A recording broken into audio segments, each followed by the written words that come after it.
when my brother had his first LA game, like ever coming to LA playing the Dodgers, you know, how many people called our house phone. Do you remember like back when you played sports and like they gave you the little booklets with everybody's phone numbers and house phones and emails to trade? Exactly. People literally opened up their little league book from 2000 and called our house phone like, hey, like, I hope you guys are doing good. Like, do you guys think I can get some Dodger tickets to watch Robert come play? Like, and that happened for 3 years after my brother like made it. And like, so I went on Facebook one time and was like, stop asking for tickets. Dodger tickets are literally $20. If you can't afford to, aren't they like $10?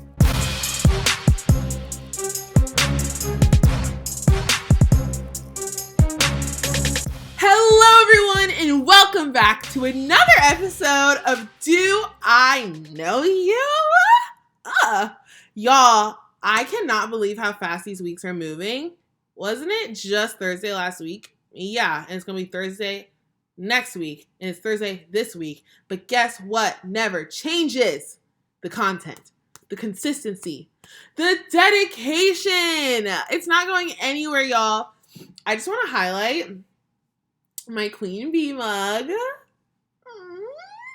One thing about me is I'm intentional. Beyonce has started her tour, and she still hasn't invited me yet as like a backstage pass holder. I don't know. Maybe it got lost in the mail, but this is just a flag for Beyonce. I haven't gotten it yet if you have sent it, which I know you have. So just a flag for her. But to the rest of you, welcome back. Thanks for tuning in this week. I'm so excited to share this interview with y'all. Kind of a twist this week. We have a new sport alert for actually a sport that I've never attended one game. I don't know if it's called a game, a match. I've never attended whatever it is. Today's guest is Kaelyn Gsellman. She is absolutely incredible, incredibly sweet, generous, kind-hearted person. Her brother is, y'all can literally look it up, Robert Gsellman. So Robert is a very well-known baseball player. He was the pitcher for the New York Mets, for the Chicago Cubs, the Go Cubbies, and now he is actually in Japan, which, y'all, I just learned after our interview. Apparently in baseball, when you go overseas, it's like the promotion. So shout out to him, for real. But so excited to connect with her. She actually flipped the script on me and started interviewing me. I was like, girl, period. That's what I love to see. I think we're going to all learn a lot, one, about baseball, because I knew not a single thing about how it worked, how to even get to the major leagues. I didn't know any of that. And she like really laid it down. Also, she's had, of course, just very heinous experiences. And she talks a little bit about resentment, which is a topic that we haven't talked about yet. So I'm very excited to tap into that this week. So without further ado, please welcome my friend, Kaelyn Gsellman. You have a YouTube channel, which we will get into. But my first question for you, well, I guess a comment. You said that you have two personalities. There's Kaelyn and then there's Red. So how are you showing up today? Do I have Kaelyn or do I have Red here? No, you actually have Red. Tell the viewers, like, what is the difference between the two? Okay, so it's kind of, there's like a little story to this, but so Red, like, obviously I have red hair, so everybody calls me Red. But like my mom was like this very outgoing person. Don't care what you gotta say. I am not filtered. Like, I'm gonna say what comes to my mind. Like, that's who Red is. It's like, what? Right? And then Kaelyn is like super shy, quiet. I stay to myself. I'm a homebody. Like, please don't talk to me. I want no problems. But like Red, oh, let's start the drama. Like, you want hands? We got hands. But like, yeah, like, they're just two different people. It's like an alter ego. Oh, it's giving Beyonce Sasha Fierce. Yes. Like, so but Red, like, I'm slowly bringing Red back out. Red was hiding for a few years, and like Kaelyn was just here. Like, I actually used to never go by Kaelyn. Like, I was only known as Red for like a good 5-6 years. Like, my freshman year of college, nobody knew my real name. Like, a guy I was talking to, my best friend was like, hey, like, do you miss Kaelyn? She's out of town. And he's like, who's Kaelyn? What? It took him literally like 20 minutes to figure it out. And then she was like, bro, your girl?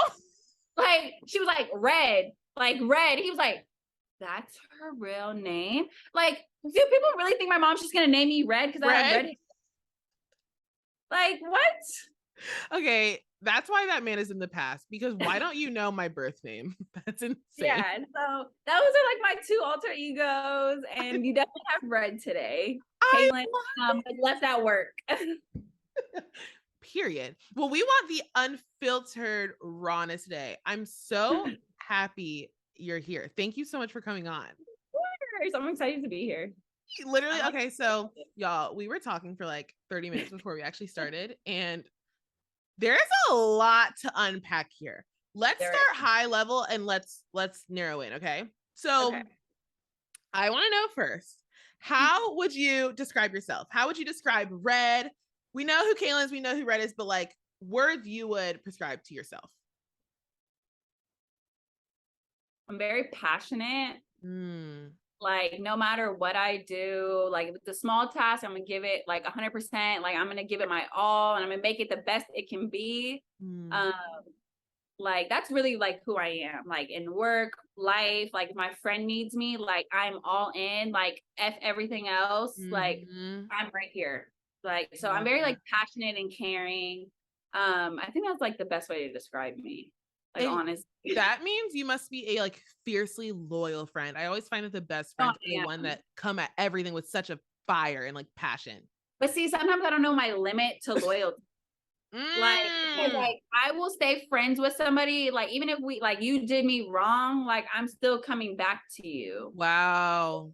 And like that's what happened all through middle school and high school. Like, I regret some of my friend groups. Like, I wish I could go back, hang out with different people and have a whole different experience, because I kept going back to like the toxicity of like friends. And I'm like, dang, I'm so loyal, and I will do like I would pay for us to go to the movies. Like, I'll go do this. Like, and they abuse that. They abuse that. Absolutely. Like, I'm like, my loyalty sometimes is my default. Yeah. Exactly. But I am very loyal. Like, the people that are around me, they know that. Like, hey, if you're in a situation, like, call Kaelyn. Like, even my brother knows that. Like, any situation, he knows, call me instantly.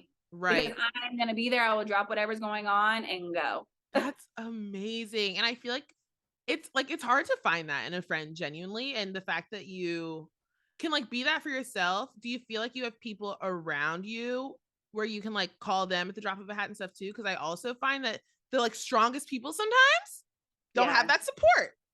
No, honestly, I didn't have it for the longest.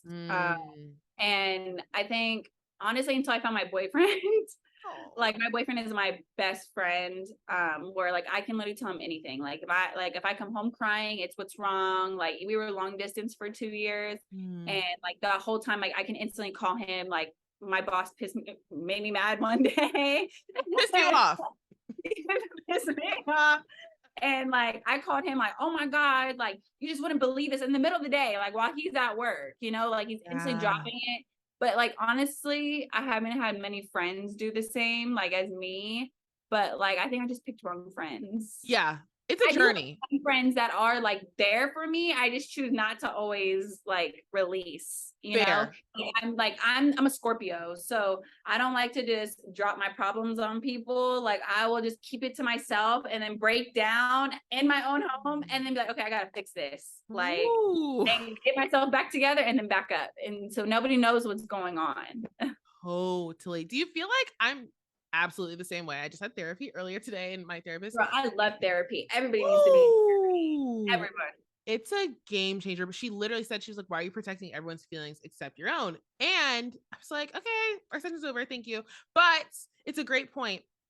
And I think it, like, I don't know. Do you feel like this part of your personality was almost influenced by your position to like fame, by who your brother is? You kind of had to be a little more guarded maybe than other people? So my brother, so I was in 8th grade when he got drafted. And so going into high school, like everybody, like I said, like LA, it's a small town. Like it's big, it's a big city, but if you grew up in LA, it's a very small circle. So everybody knew about my brother. Everybody was talking about it. So, and like everybody knew he was going to make it. My brother actually got drafted with 2 other guys from the same high school. So there was a total of 3 of them. What? Like, all got drafted and they were all best friends. Oh, wait, was it like a baseball school? Like, well, Westchester High School is actually known for basketball. So my brother was actually a basketball player and a baseball player. Wow. Like, but my brother's actually a better basketball player than he is a baseball player. Really? Like, swear. And if my mom was still here today, my brother would not be in the MLB. I think he would actually be in the NBA. Our brothers could have been playing together. I'm weak. Like, what? Is he tall? Like 6'6". Oh yeah, okay. That's hilarious. Okay. So, okay, amazing. Like everybody kind of knew like who my brother was. He was like the only white boy on the team. And so everybody kind of knew that he was going to blow up a little bit, and he was on a fast track. So like in baseball, 5 years in the minor leagues is really good. Like that means because there's rookie, there's single A, double A, triple A, and then the majors. So like you have to go through all of them to get So you don't have to go through all of them. Like if you're a first round draft pick, you might be sent to double A. Like if you're really that good, you can be sent to, oh wait, did I freeze? Okay. No, like, you're good. So if you're really, really good, you can be sent straight to triple A, which is kind of like the G League for basketball, right? How they can kind of go up and down a little bit. Okay, so triple A is that. So like the major league guys will go down to triple A sometimes for like rehab or maybe brought somebody else back up. But typically in baseball, you go through like all the other like minor leagues because they're building you. Right. Like, baseball plays 180 something games in a season. So they're I did not know that. Yeah, it's like 100 something games like in a season. Wow. Okay. I thought NBA was a lot. So like they're constantly like building you up. So my brother did it in a 5-year track. So as he was like building, like people started noticing like, oh wow, like your brother's going up. And of course, nobody's talking about me. Like, oh, never. Never. How am I doing? It's, oh, how's your brother doing? And I'm like, oh, he's here, like whatever. And then when he made it, I had just graduated high school. So when he got moved up to the majors, and I was still in school at the time, so like it even blew up more of like, oh my God, your brother's now in like the majors and he's coming to LA. Like, so yeah, it's been crazy. Wow. Okay. So much coming from that. I guess let's start with you talking about like LA. So we had spoken earlier, y'all. She told me something. I was like, you need to tell everyone this. Can you tell us about like how it was growing up with fans around you, with just like kind of a part 2 to like what you just said? Yeah. So definitely like I said, LA is small. So, and especially like the part we lived in, it's really small. It's a small city and it's literally maybe like 3,000 people in like our whole little city of LA. Wow. So, but we grew up with 4 like close houses, and like my brother happens to get drafted to one of our neighbors, like favorite team. So like, of course they're excited, but like, Jesus, like sometimes it'd be overboard. Like, and then, what was crazy too is when my brother had his first LA game, like ever coming to LA playing the Dodgers, people called our house phone. Do you remember like back when you played sports and like they gave you the little booklets with everybody's phone numbers and house phones and emails to trade? Exactly. People literally opened up their little league book from 2000 and called our house phone like, hey, like I hope you guys are doing good. Like, do you guys think I can get some Dodger tickets to watch Robert come play? What? Like, and that happened for 3 years after my brother like made it. And like, so I went on Facebook one time and was like, stop asking for tickets. Dodger tickets are literally $20. If you can't afford $20, aren't they like $10? Like literally the nosebleeds are $20. If you can't afford $20, don't even ask me for tickets. Like, what? You know what? To them, it wasn't the money. It was them being able to say like, oh, the Gsellmans gave us this ticket. Like, oh, we know. It was the attachment piece for them. Yeah. Well, and then on top of it, right? Like, I don't know how NBA works, but like in MLB, we have a specific family section Right. at Yeah. the stadium, right? Yep. Yep. Everybody rather be in the family section. And then like we would have friends. Like one time I went to New York and I had a really, really close family friend. Like she was like my sister. Like they flew to New York and I never even asked her to come to New York. Like she just flew on her own. She knew I was going and then expects to hang out with me. And I'm just like, girl, back up. Like, but she just wants to sit in the family section because like in New York, like we used to have security guards near the family section. Right. Right. Like, you know, they would always be monitoring us. Nobody was allowed, not fans. And like you had to show your wristband and then they would take you downstairs, anywhere you wanted to go in the stadium. Right. So I'm like, obviously everybody wants the family section treatment. And I'm like, no, back up. Like, wait, you didn't know she was coming? No. I had invited another friend. It was like my mom's like 10-year anniversary. And we were all in New York celebrating. And her and her dad flew in because our dads are like best friends. And I'm just like, and I had brought my other friend and her mom, who actually happened to be my high school principal. Like we were like, oh my gosh, like best of friends. And so I like, as a thank you gift of like being a mentor and like a mom to me, we took her to New York. And like, I knew on my mom's anniversary that like, she'd be a good comfort. Like I can console in her. And I had no idea that my friend was coming, like my other friend.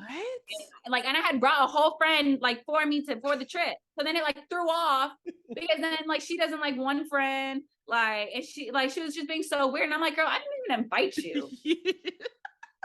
Like, did she just like text you like, hey, I'm here? Or like, did you see her somewhere? I think I was like packing or something and I posted it and she's like, oh my God, I'm going to New York. Like, I'm going to see you out there. Because like our dads are best friends. Our dads talk every single day to this day.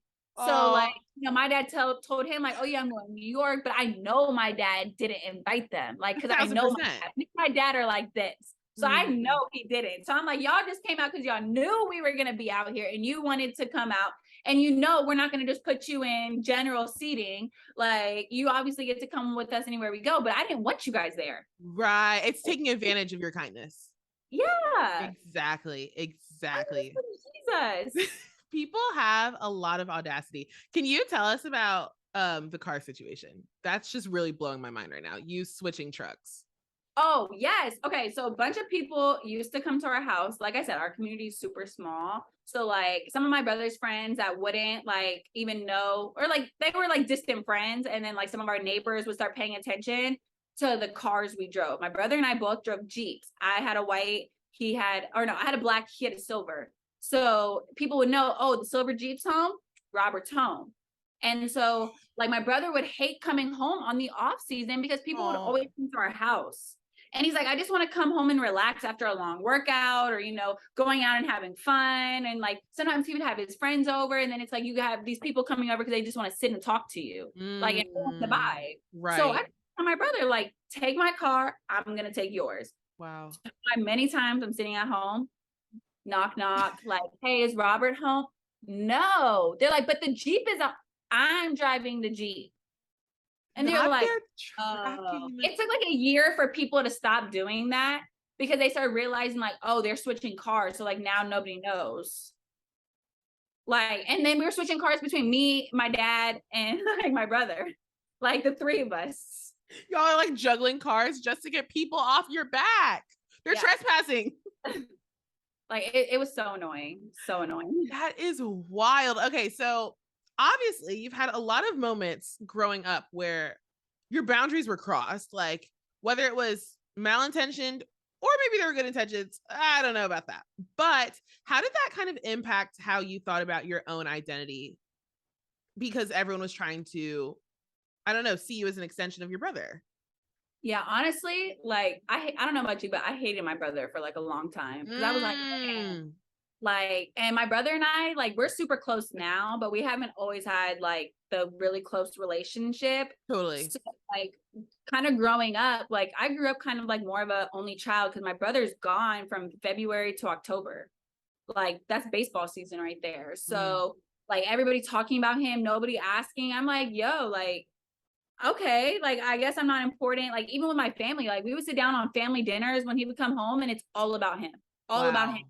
Like, not even asking me how my week's going, how school's going. And it was just like, okay. So I really kind of like shut down. I really think it just kind of tore me up for a while. And it wasn't until like I was almost graduating school where it turned a flip for my whole family of like, oh, like we have a college graduate right here.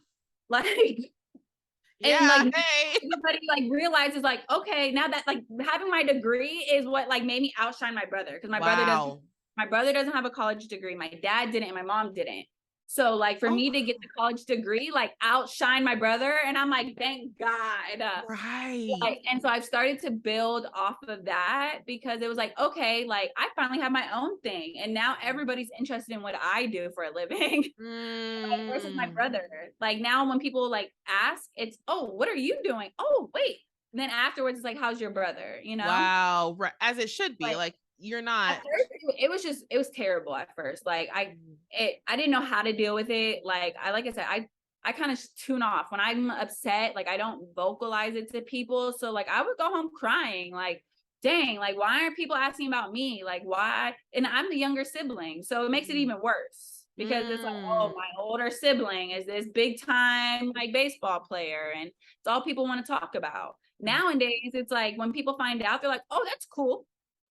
Back to you. Right. Yeah, which is dope, because As I'm it like, should thank be. God. Exactly. That's so interesting. I want to And it tap didn't into this. matter what I did either. I couldn't outshine him.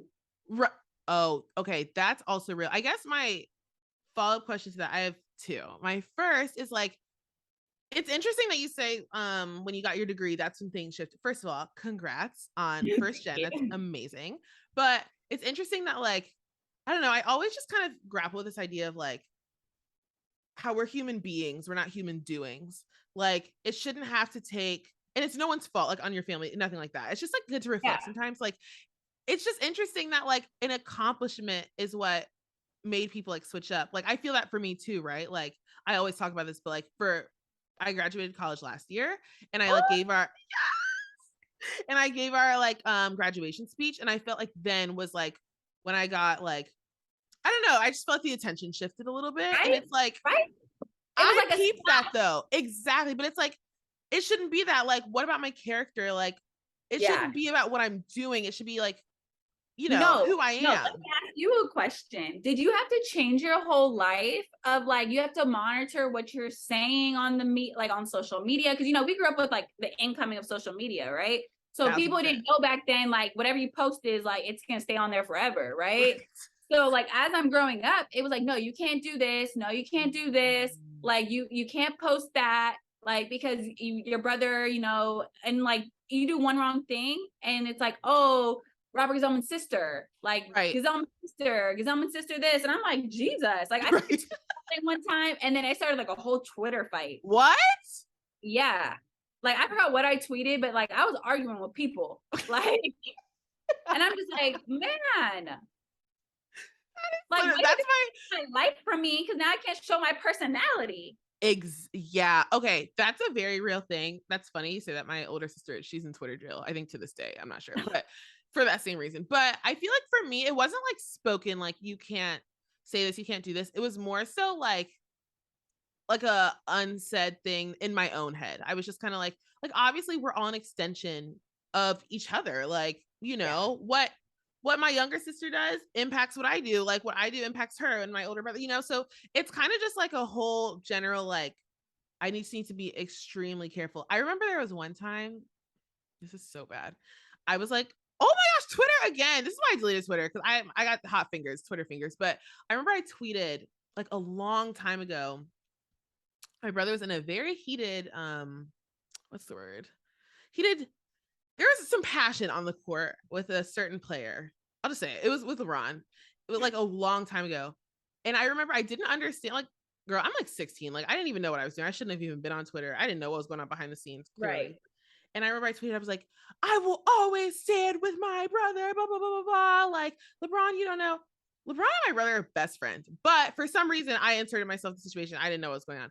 But all this to say, like, that actually could have had like negative impacts. Me just talking out the side of my neck, like I didn't actually know. That was, dang, my memory be messed up sometimes, but like there was something like that. I had something happen with my brother, and my brother and Noah Syndergaard used to be really, really close, and they were roommates. So he's like this big time baseball player. Well, he was. He's not as big time. He plays for the Dodgers, but he's having a few years. But like he was this big time baseball player in New York, and they would always do content together. Like Noah stole my brother's Xbox, and it was this whole thing. And like, so I remember getting in with like some fans of like, no, like my brother, he didn't do this, and like we started arguing on Twitter, like people tweeting.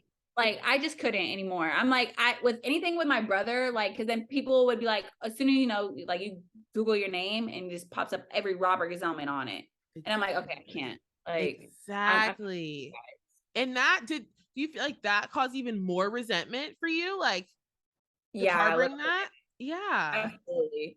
I dealt like there was so much regret, like not regret, but like resentment, like towards my brother for years. Yeah. Like it's just started bumping heads a lot. And then we went through like a really traumatic family. My dad had like a stroke 2 years ago, and it was like a switch for us of like, okay, like we need to get it together. Like we have one parent left, you know, and now we're like this. Like I talk to my brother almost every day.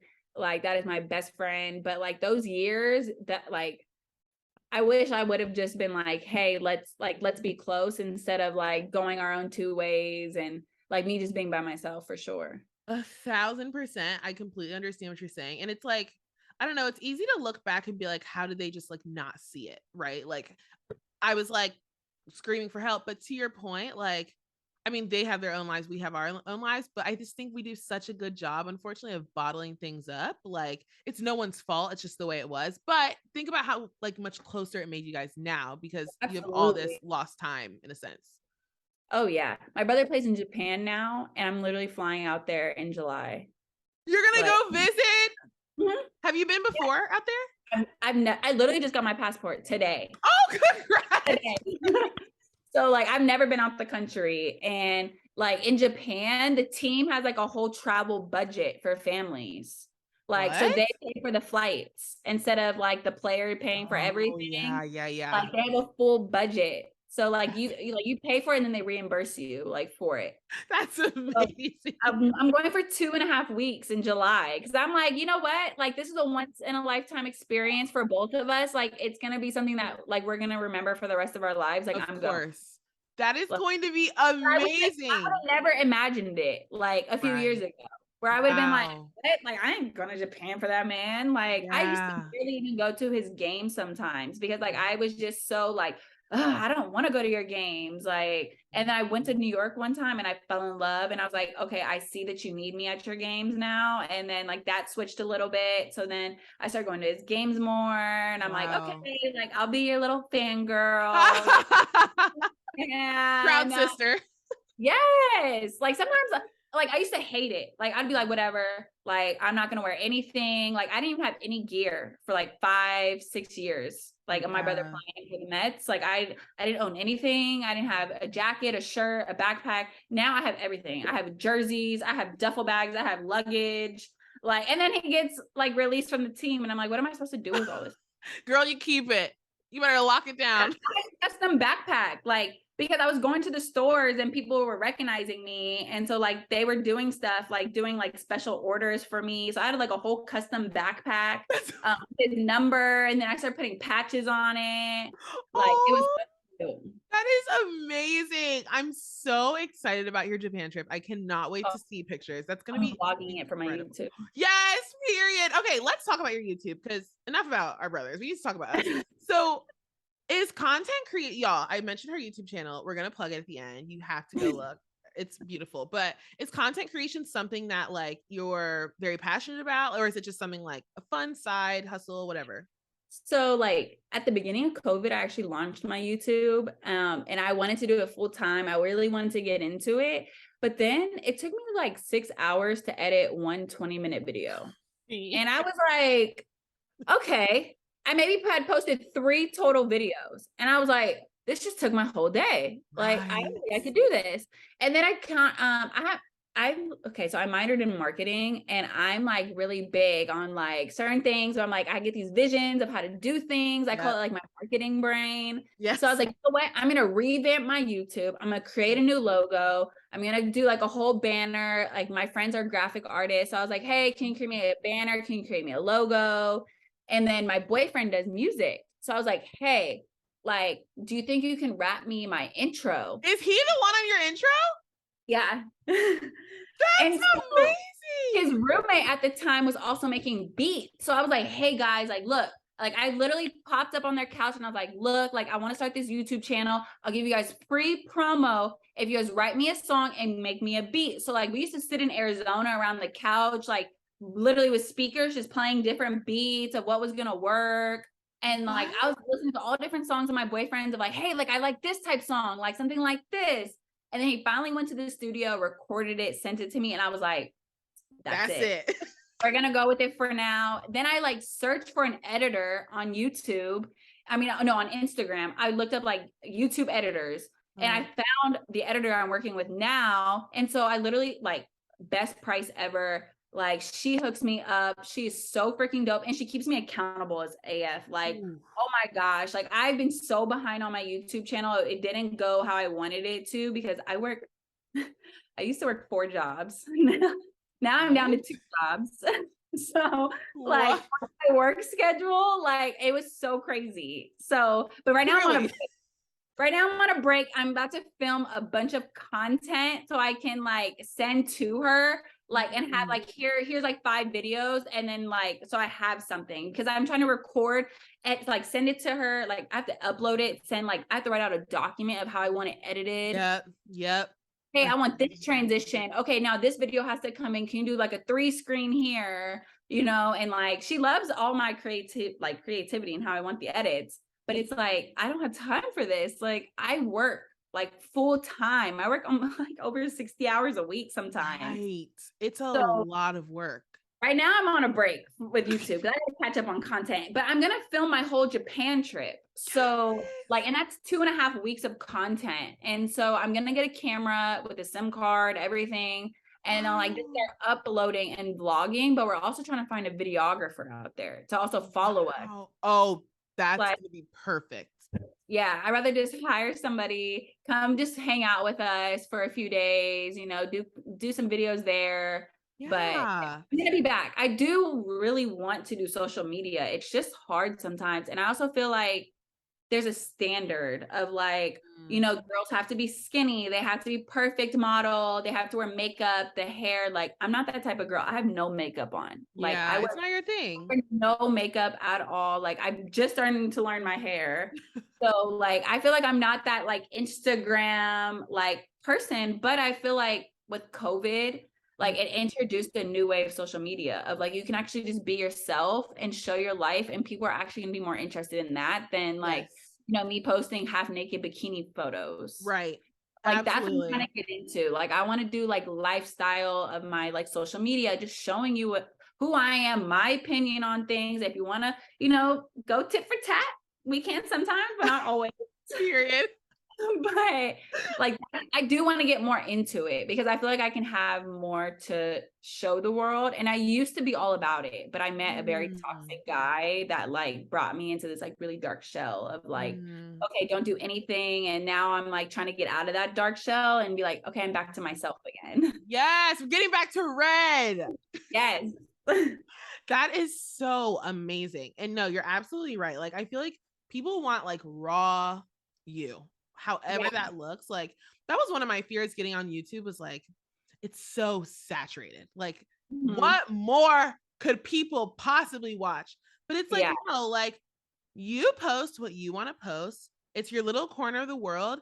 Absolutely. And people will come if they want to come. And if they don't, they don't. Like, and that's okay. And I think like taking the pressure off like numbers and analytics and how do I look and just being like, this is what I would want to watch. So I'm going to make it like, absolutely. I think that's like the biggest thing. So I love that that's your mindset because like, I do want to watch your vlog and I will watch. I hope you send me a link. Honestly, my first vlog that you watched, like people loved. Like it was so good.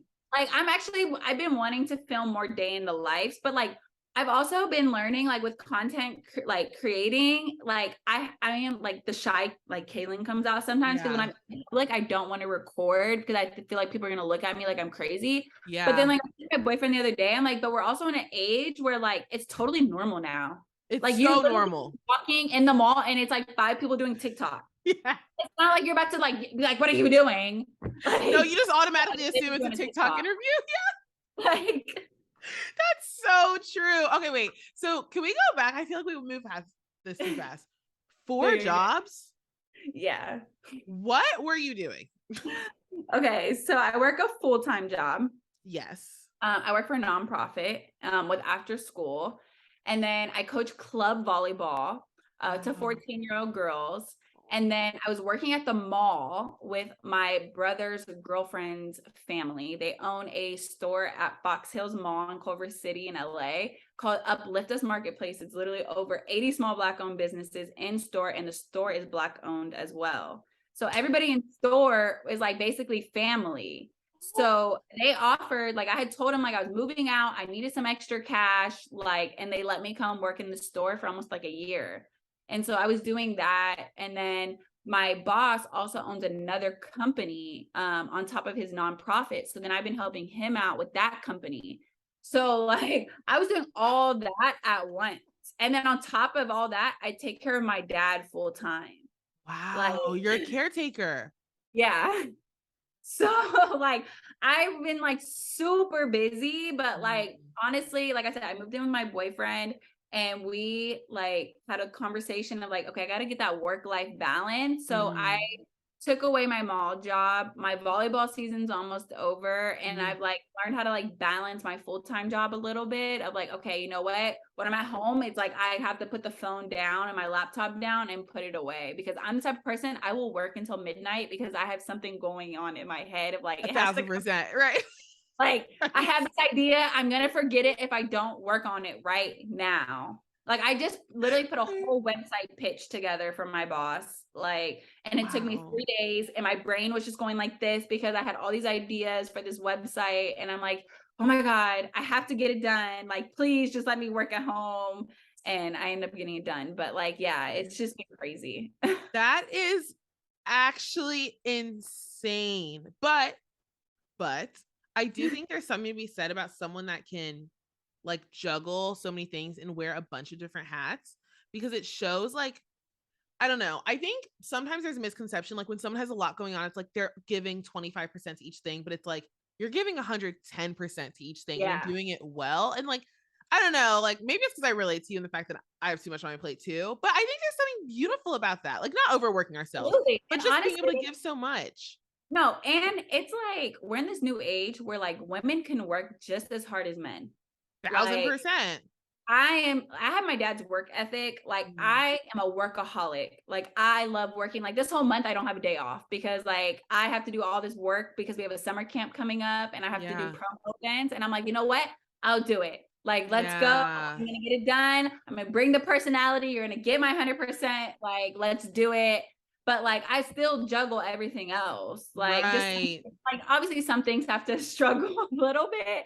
Right. But like pretty much like anything I'm doing, it's 100%. Like when I'm in volleyball practice, I'm with my girls. They have my 100% like attention of what do you need? Like I take them out to dinner sometimes. Like, hey, like we want to talk. Like, let's go. Bring it on. You're like your mentor. Yeah. Like I wouldn't like jeopardize that because of a work phone call that could wait. Right. Like after 6, if somebody calls me for work after 6, I'm not answering unless it's my boss. So you still have great boundaries up to get rest. But I learned that from therapy because a few months ago, I definitely hit like a wall and I was like, okay, something has to change. Like something has to, you know, go. And sadly the mall had to go. Oh, that sounds amazing though. That job. Oh, haven't you ever dreamed of just, I never had a retail job. So I always dreamed of working in like a little boutique, being the cash register, like, you know. That's my younger sister's dream. Literally. She always says her like dream job is to take the sensors off clothes. Like that's like her dream job. I did it. And I was so excited.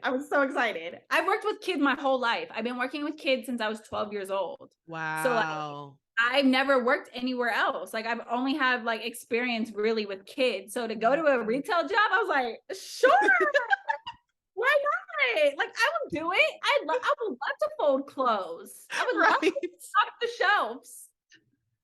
Like, That's incredible. I literally have never dreamed about retail, but the fact, but now as you're saying stuff, I'm like, should I like get into that? That's amazing. I heard this question the other day. Basically, it talks about how we have like where we are currently, and then we like have a lot of us can like see where we are in the future. Like whether like you can't see every detail, but you're like in 5 years, and I don't know, however many years. Like for me, it's like I know I'll have like a giant talk show stage, right?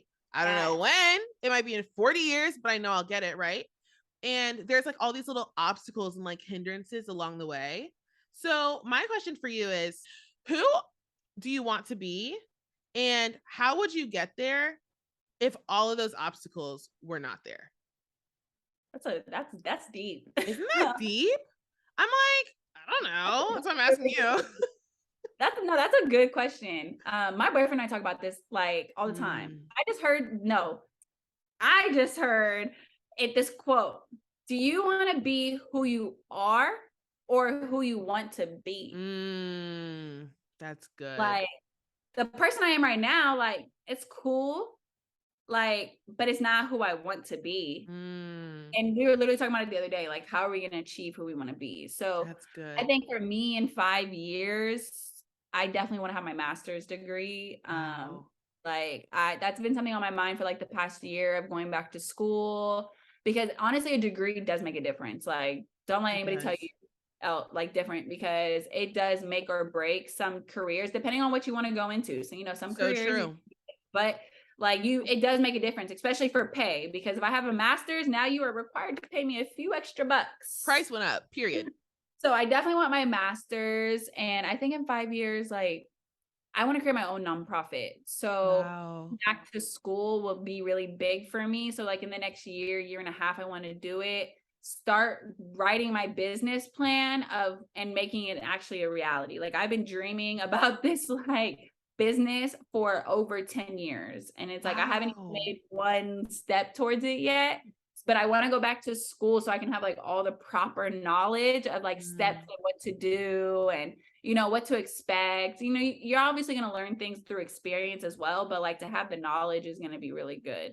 1,000%. That sounds incredible. You don't have to give us too many details, but is this business you're dreaming of? Like, is it something similar to like your nonprofit now? Is it something completely different?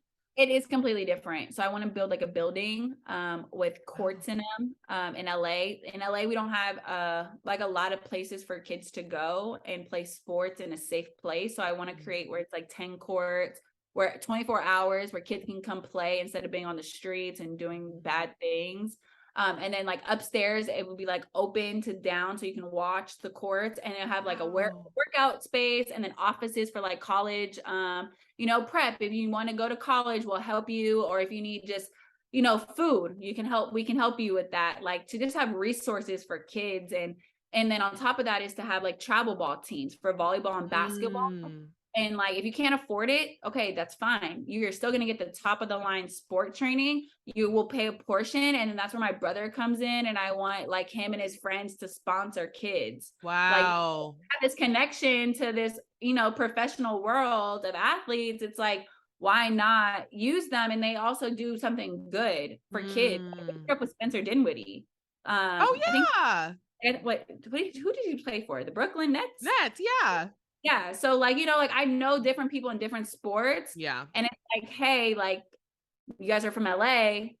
Let's put it back into LA and let's change kids' lives. That's like good. Because if you think back to yourself, like as a kid, and it's like, what could you change? I would never want a kid to go what I went through as a kid ever. So if I could just help one kid, like I made a difference. If I helped 100, I made a difference. So like that's what I want to do, is like really helping these kids out and getting them out into the world and telling them they can do whatever the F they want. Period. You want to be president? Go do it. Like, but here's the steps how to do it. Right. And here's the resources. And you don't have to be like, how rare it is to become like, it is so rare that we have brothers that are professional athletes. Like, and every kid wants to be a professional athlete, especially a man. Like, that's not like, it's very rare. Yeah. Yeah. Gotta be ready to go do something else. And that's what I try to teach kids. Like, you can be in sports, but you're not gonna be the player. You can be the coach. You can be the GM. You know, you can be the sales team. Like, you can be the marketing team. You can be the mascot if you want. Yeah. There's more options. Make a lot of money. Right. You better be in that back office, period. Or a referee. Like, that's what I want to help kids do is like, don't think just that big picture. Like, you got to think about everything else. What if that big picture doesn't work out? Like, what is the backup plans? And I just want to help guide them the right way and use the connections that like I've been blessed with. Like, what's the point of being blessed with everything if you can't, give it to better people or, Totally. God doesn't give us stuff for us to be like, okay, this is mine. It's like for everybody else. I love that. And I feel like as you're talking, just your kind of what we started talking about at the beginning, just your generous spirit, I just feel like comes through everything you do. And like you mentioned, having like kind of a rough upbringing and like just how you really want to reverse that for someone else. I think that's beautiful. And we need more people like you truly in this world. Seriously, because like people need, I always say like, you can't be it if you can't see it. And you want to open people's eyes so they can see it. Honestly, like people don't like see that like kids, they're the next generation. So like COVID screwed up a big population. Like, and we don't know what's going on. Right? We don't know what to expect, right?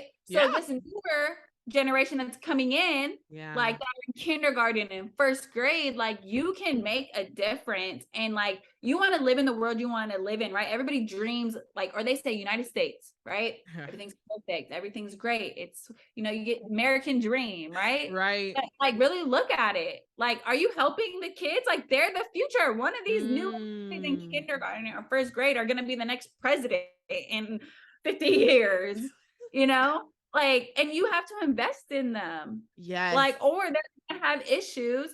And like, who are we gonna blame? Nobody but ourselves. Literally. The future is right now. I kids all the time. I will do anything to put a smile on their face. Like, because I don't know what they have at home. You don't even know what their story is at home. Some kids are really good at putting on a face and hiding exactly what's going on at home. I was that kid. You had no idea. You didn't know how I was feeling. Like, so I would do anything for my kids, like, and they know that. And like, they can always come talk to me, any age group. I work with kids from all the way from literally 4 years old to 18 years old. Wow. So you can come talk to me at any time. I am right here. I'm an open ear. You want advice? Come my way. Like, that's beautiful. That is beautiful. Yeah. There's nothing more redeeming than being able to be what you wish you had as a kid. Absolutely. And it's like, I work with kids, so I also know, I remember the people like I grew up with and who my camp counselors were. Like, and to this day, like I appreciate them because I should have been 15 and pregnant. Okay. And if it wasn't for them, like they saw I was going down a bad path and they saved me and like got to where I am today. Like, so I just want to do the same thing for somebody else of like, you know what? Like, you can do this. Like I graduated. I was literally 3 times. I was 1 day away from dropping out of school. Wow. Like my grandma, like, this is it. I'm gonna go to the office. I'm gonna do it. I'm done. I don't want to do anymore. Like, but I did it. It was one of the hardest times of my life, 4 years, but got through it. And I want kids to see that. Like, you don't even have to go to school if you don't want to. You can go to trade school. There's different aspects. You can go get a certificate. Just have something to back you up. Yes. Yes. Absolutely. Be successful. Everybody can be successful in their own way. You don't have to be living paycheck to paycheck.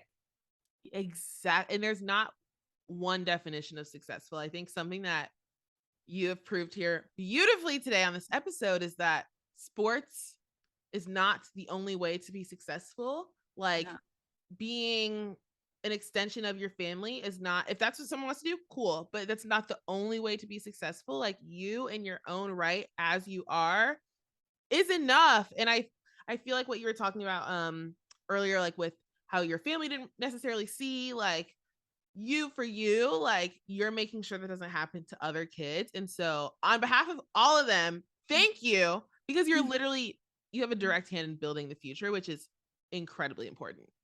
Absolutely. That's amazing. Just know kids are the next generation. Like they're gonna be our bosses one day. Yeah, absolutely. Right. So Treat them well. Treat them Right. well. Because Like, kids don't forget I'm either. gonna have one of these kindergartners as my coworker or my boss. Like, Literally. They're gonna come back with a vengeance. Oh my gosh. Well, I know I will be rooting for you in every endeavor you have because you will make it happen. Kind of like what's in the background. We talked about this a lot before. of stuff coming up. I have a few businesses that are like I'm hoping to launch in the next few years. So, well, tell us where we can find you and where we can support you. Definitely my Instagram at Kaelyn Gsellman. TikTok, I don't post as much on TikTok, but I am going to now. And then my YouTube channel, Red's World, for sure. Period. And we will link it all. You are the best, Kaelyn. I'm so happy you came on. I feel like we could talk. Of course. Thank you for having me. Of course. You have my number. So if you need anything, let me know. I'm here to support you. Yes, when I come to Chicago, I'm coming. Yes, I wish. Oh my gosh, I wish your brother still played here because I would totally come meet you at a game. I would do what your friend did. I'd be like, "Hey, girl, I'm here." I was literally about to go out there, and then they released him. Like I was literally a week away from going out to Chicago. I literally missed you just by this much. It's okay. We'll meet up on our own terms. It's totally okay. Yes. Come to LA, girl. Come to LA. I literally am I used to be in LA more. I haven't gone super recently. I think last time was like a year and a half ago, but I'm gonna come out. I got business to take care of, so I'm gonna come out. Period. Absolutely. I will let you know when I'm there. All right. Thank you so much, Kaelyn. And y'all, we will see you soon. Mwah. Bye. How amazing is Kaelyn? I told y'all you were gonna love it. I told you. I just really admire her generous heart. I think what she's trying to do with this building that we talked about at the end is so beyond admirable. And I just think she's the perfect story of redemption. Like what you did not have as a child, becoming that as an adult and being able to use what God has given you to bless other people's lives. I mean, what more could we want for our legacy, our impact? I was very, very, very inspired by that. So thank you, Kaelyn, for coming on and sharing a piece of your heart with us. Y'all, Kaelyn and I were talking a lot before about just very common experiences we've had. Unfortunately, they're very universal. But one thing she told me that we did not mention on the show is that when she went to college, before she transferred, I think this was her sophomore, junior year, she went to college and her college found out who her brother was and they started asking her to ask him for donations to the school he didn't even attend. And now the school is non-existent because they didn't get any funding. But that is not her fault. They should have had some funding. Federal, period. So much to unpack there. I know I will definitely be going back and watching. So thank you again, Kaelyn, for coming on. Thank you to all of you for tuning in. Thank you to Beyonce for sending my invitation backstage in the mail. Oh, I'm so excited to open it. But seriously, I really, really, really, really cannot say it enough. I am so deeply appreciative of every single person that clicks on this video. It means the world to me. So thank you all, seriously, so much. Thank you for liking. Thank you for commenting. And thank you for subscribing. I can't really wink. I hope y'all loved it. I will see you super soon. Mwah. Cheers to you. Bye.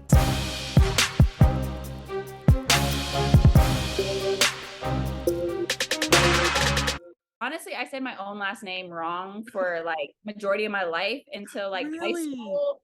And then my dad had to sit me down. He's like, bro, the name is Gsellman. And I'm like, oh, because I think I was saying Gsellman. What? Yeah, it was weird. But your dad was like, I'm gonna need you to stop embarrassing us like this.